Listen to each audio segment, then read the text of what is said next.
The politicians and the psychologists are running what they think is a clever game. They're trying to confuse us by changing the laws and giving very little warning. I hope, for example, that viewers took note of my advice not to take a holiday abroad this summer. Those who flew off to Spain and suddenly found themselves having to go into quarantine will wish they'd gone to Bridlington instead.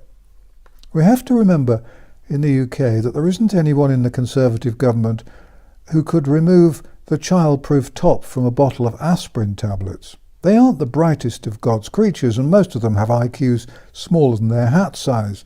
The armies of scientists, mathematical modelers, psychologists and lunatics led out of the asylum for the duration are screwing up our world with the sort of determination you might expect a bunch of hooray Henrys trying to put toothpaste on their own toothbrushes would manage, or heaven forbid trying to tie their own shoelaces. Prince Charles, enthusiastic climate change nutter and aficionado of the global reset, will know what I mean about the toothpaste on the toothbrush. He's said to have always had a valet to do that sort of thing for him. All the stuff would doubtless be on his shoes and the ceiling. And he'd probably strangle himself if he had to tie his own shoelaces. Proving that there's plenty of mileage in the old adage much favoured by my Aunt Agatha, who once worked as a lady in waiting in one of the European monarchies. There's no tosser like a royal tosser. The chaos our would-be leaders are deliberately creating is being helped by the fact that up in Scotland, the Sturgeon woman seems to be doing everything she can to ensure that everyone realises that Scotland is not the same as England. The bloke who claims to run Wales, and whose name I cannot for the life of me remember and can't be bothered to look up because, to be honest, who gives a damn, seems to be doing much the same sort of thing. So I discovered the other day that whereas blood donors in England must wear masks at all times, or they won't be allowed to give blood, the people in Wales who are generous enough to offer up half an armful of best blood must remove their masks for safety reasons, so that if they go pale and start to faint, this can be spotted. And I have to say the Welsh theory makes far more sense than the one being favoured in England. I've no idea what the law is in Scotland at the moment. I wouldn't mind betting, however, that it's something different to the laws in England and Wales, and probably something a little barking. Maybe in Scotland blood donors have to wear a tam o' shanter over their faces, or wear a skilt in the sturgeon tartan and pull it over their faces as they're being phlebotomised. You'd have a job to find a better example of the lunatic way this whole psy-op is being managed. No one can possibly take such madness seriously. I know we have to take them seriously because they're all trying to take over the world, but honestly, it's difficult not to laugh at them. Everywhere I look, I find evidence that governments are talking absolute gibberish and treating their citizens the way you might expect them to treat a full-blooded enemy. Look at what has happened in Qatar, for example. Qatar is one of the richest nations on earth, but when they introduced a contact tracing app, many low-earning workers had to borrow money in order to buy the sort of new, up-to-the-minute phones needed to download the app. And why did all those people bother buying the phones and downloading the app? Simple. Not having the official app installed on your phone could lead to a fine of up to $55,000 or 3 years in prison. The app, developed by a private firm, requires access to the files on the phone and permanent use of the GPS and Bluetooth. And the police have apparently been stopping motorists to check that they had their phones with them and that the apps were up and running. And that created a problem for some citizens who didn't have the phone required to run the app. They didn't dare leave their homes to buy one in case they were stopped on their way to the phone shop. 3 years in prison for not having an app on your phone. Back in the UK, mask wearing has become the law, and there are still politicians and scientists telling us that we should wear masks to save the community. Be a local hero by wearing a mask. But there's absolutely no decent science to prove that masks are of any help. Indeed, on the contrary, the evidence shows that they probably do more harm than good. I've already detailed the evidence about masks in several videos, but here's another piece of scientific evidence. At the beginning of what was a hoax and has now morphed into the coronavirus crime, it was decided that there was no evidence that wearing a mask would help healthy individuals avoid infections with viruses such as COVID-19. On the 6th of April, the World Health Organization said that there was no evidence that masks would help. Numerous medical experts repeated that. There's been no evidence since then that could have persuaded the World Health Organization to change its collective mind. I think the change was just political. Indeed, I've been reminded of yet another paper published in the British medical journal Open in 2015, which I quoted some time ago, and which seems to suggest that cloth masks are, shall we be polite and say, offer limited protection against respiratory infection. The study, led by the University of New South Wales but covering medical workers in Vietnam, studied 1,607 workers, some wearing heavy-duty medical masks, some wearing ordinary cloth masks, and some just wearing usual hospital protection. The study showed that the subjects wearing cloth masks had higher rates of infection than anyone, including the control group. The researchers also measured the masks to see how many particles got through. They found that cloth masks allowed 97% of particles through. And as I've shown in other videos on mask wearing, the evidence shows that wearing a mask can lead to illness and possibly worse. As I showed in my video about the BBC's fact checkers, masks can cause real health problems. Hypoxia, low blood oxygen levels, is a very serious problem which should not be dismissed. You'd have to be an idiot not to feel that masks do more harm than good. The only possible conclusion, of course, is that we're being pushed into wearing masks for political reasons. Masks are part of the oppression.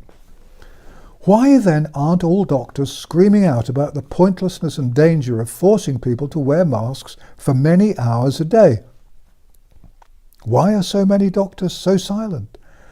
Fear and cowardice, I'm afraid. Doctors have been ordered to keep quiet about anything relating to coronavirus, which is critical of the government's line. This is pretty well a global clampdown.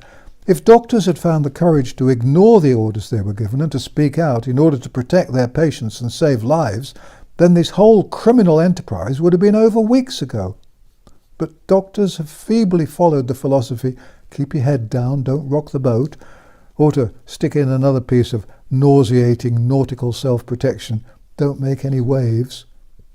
It surprises me and saddens me enormously that members of the medical and nursing professions have accepted this takeover of our lives. Even if they don't think there's anything sinister behind what's happening, they must by now realise that the whole response to the coronavirus has been wrong.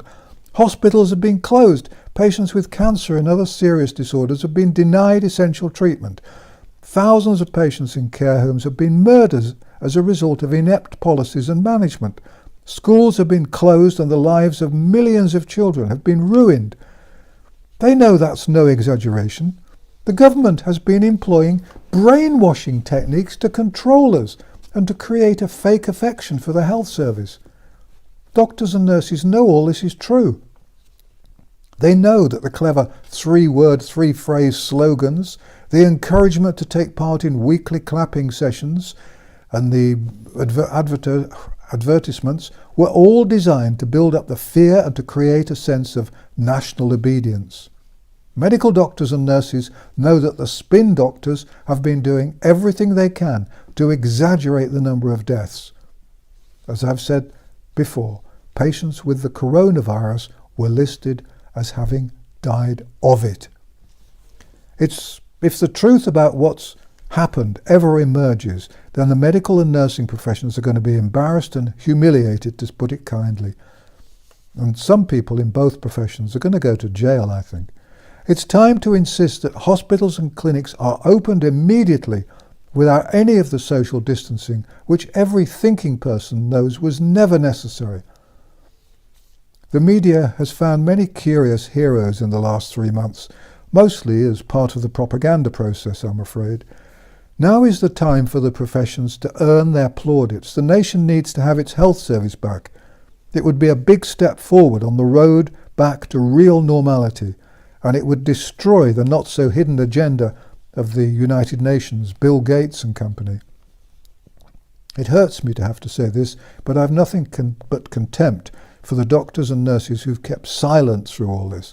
Their cowardice in refusing to stand up to the politicians and the bureaucrats has already led to millions of deaths worldwide, and things are getting worse by the day.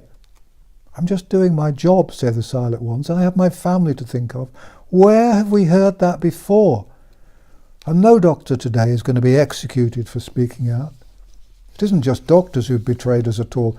Of course, the majority of the professions have done so. Teachers betrayed their pupils and their responsibilities to them by insisting on absurd and inhuman social distancing rules. And I gather that some are now demanding that pupils wear masks when schools finally reopen in the autumn. There's absolutely no scientific reason for pupils to be required to wear masks or to obey daft social distancing rules. If teachers would make the effort to look at the science, they would realise this. The clergy have betrayed us too. By closing churches and agreeing not to hold services, they've betrayed their parishioners and their gods. Now, their leaders are negotiating for a universal global religion which will make as much sense as combining all sports into one. Can you imagine the fuss if it was suggested that football, cricket, golf, tennis, hockey and so on should all be combined into a single sport? Well, that's the madness being promoted by Tony Blair and senior churchmen. The people who've come out of this with my great respect are the postmen and women, the delivery drivers, the rubbish collectors, the shop assistants and the transport workers, all of whom have done their jobs throughout. Henry David Thoreau has long been one of my favourite authors. He's best known, of course, for Walden, but I've been rereading his short book on civil disobedience, which, not surprisingly, contains much advice which seems well suited to our peculiar current circumstances. Here's one quote: "It is not desirable to cultivate a respect for the law so much as for the right. The only obligation which I have the right to assume is to do at any time what I think is right." And then there's this: "Law never made men a whit more just, and by means of their respect for it, even the well-disposed are daily made the agents of injustice." And finally, for now, all men recognize the right of revolution, that is, the right to refuse allegiance to and to resist the government when its tyranny or its inefficiency are great and unendurable. But almost all say that such is not the case now. But of course, it is the case now. We have to stand up to our tyrannical governments. And if doctors and nurses stood up together and told the truth, that's all they have to do, tell the truth, then the people would see the extent of the lies, governments would fall and the coup would be over. If that doesn't happen soon, it'll be too damn late. It would help enormously if you'd press the thumbs up button and if possible leave a small comment.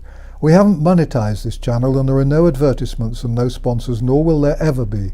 Clicking the thumbs up button simply helps to keep the video and the channel visible so that as many as possible can find them. Thank you for watching An Old Man in a Chair, and thanks for all your support and encouragement. It means a lot. Please copy and share the videos on Facebook, Twitter, BitChute and other platforms. Let's spread the truth. If you'd like to put on a translation, that would be great. If my videos disappear, please go to vernoncoleman.com, where you can find transcripts, including transcripts of the banned videos. There are also many other articles there. The website has no ads and no sponsors. If you'd like to see more videos from me, please subscribe to my channel, because the videos aren't always easy to find. If you visit mainstream media, please put on messages asking readers to watch the videos to find the truth. Although it may feel like it at times, please remember that you're not on your own. More and more people are waking up, and I firmly believe that we will win this battle together. Distrust the government, avoid mass media and fight the lies. Thank you for watching An Old Man in a Chair.